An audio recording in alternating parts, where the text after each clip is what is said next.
چھوٹی چڑیا بہت زیادہ غریب تھی کیونکہ اس کا پتی اس دنیا سے چلا گیا تھا۔ وہ ایک چھوٹے سے گھونسلے میں رہتی تھی اور اپنا پیٹ اور اپنی بچی کا پیٹ بہت مشکل سے پالتی تھی۔ ماما ماما مجھے بہت بھوک لگی ہے، ماما مجھے کچھ کھانے کو دے دے، ماما مجھے بہت بھوک لگی ہے۔ ارے میری بیٹی ڈولی، میں ابھی آپ کے لیے کچھ کھانے کو لے کر آتی ہوں، آپ فکر نہ کریں، مجھے پتہ ہے کہ آپ کو بھوک لگی ہے۔ پھر مما چڑیا اڑتی ہے اور دور اس کو گوری کوی نظر آتی ہے۔ گوری کوی امیر تھی۔ ارے گوری بہن، میرا پتی مجھے چھوڑ کر چلا گیا ہے، کرپیا کرو کہ مجھے کچھ دانے دے دو، میری بیٹی بھوکی ہے۔ ارے چل بھاگ یہاں سے، چڑیا منحوس ماری، چل بھاگ یہاں سے، میرے گھر نہ منحوسیت پھیلانا۔ ایسے ہی چڑیا ناراض دل سے وہاں سے روتی روتی چلی جاتی ہے اور اپنے گھر لوٹ آتی ہے۔ ارے بیٹی ڈولی، مجھے معاف کر دو، تمہاری ماں تمہارے لیے کھانا نہ لا سکی، کرپیا کرو میری بیٹی، مجھے معاف کر دو، اپنی ماں کو معاف کر دو میری بیٹی۔ ایسے ہی رانو چڑیا روتی ہے اور اگلے دن رانو چڑیا دور دشا میں جاتی ہے۔ اس کو ایک سادھو الو ملتا ہے، وہ اپنی آگ جلا رہا تھا پر اس سے آگ نہ جل رہی تھی۔ ایسے ہی چھوٹی چڑیا سادھو بابا الو کے پاس جاتی، ارے میں آپ کو آگ جلا دیتی ہوں۔ پھر ایسے ہی رانو چڑیا کڑی محنت کے بعد سادھو الو کو آگ جلا دیتی۔ ارے بیٹی چڑیا، کیا مانگتی ہو؟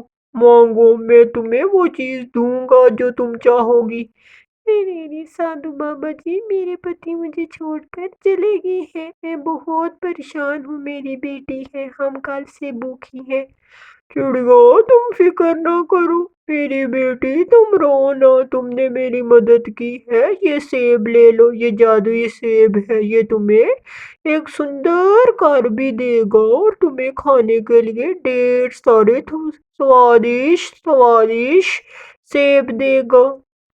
چڑیا خوشی خوشی وہ سیب لے کر چلی جاتی ہے اور جا کر پیٹ بھر کر وہ سیب کھاتی ہے، اور کچھ سیب وہ کھا لیتی ہے اور کچھ سیب وہ جا کر اپنے نیچے زمین میں لگا دیتی ہے۔ بیچ رات گہری ہو جاتی ہے، صبح کا سورج نکل آتا ہے اور صبح کے وقت چڑیا اپنے سامنے کیا دیکھتی ہے کہ ایک بڑا سا سیب کا درخت ہے اور اس کے اوپر ایک سیب کا گھر بھی ہے اور اس کے اوپر بہت زیادہ سیب لگے ہوئے ہیں۔ یہ دیکھ کر چڑیا بہت زیادہ خوش ہوتی ہے اور اپنی بیٹی سے کہتی ہے، مما یہ گھر ہمارا ہے، مما یہ گھر ہمارا۔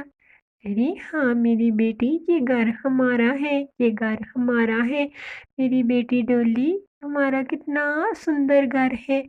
ایسے ہی رانو چڑیا اس گھر میں اپنا جیون بسر کرتی ہے اور رانو چڑیا اپنا ایک ٹھیلا لگا لیتی ہے جنگل کے بیچوں بیچ سوادشٹ سیبوں کو۔ ایسے ہی چڑیا کے سیب لے لو، سیب سوادشٹ سیب۔ چڑیا آپ کے سیب تو بہت سوادشٹ ہیں، بہت ہی لذیذ۔ ارے ہاں طوطی بہن، میرے سیب بہت سوادشٹ ہیں، آپ سیب کھائیں۔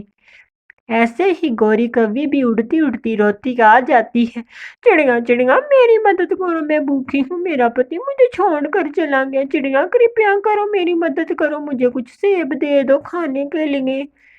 ایسے ہی چڑیا کو دیا آتی ہے، ارے گوری بہن، آپ روئی نہیں، آپ یہ سیب کھا لیں، آپ روز آیا کریں اور سیب کھا جایا کریں۔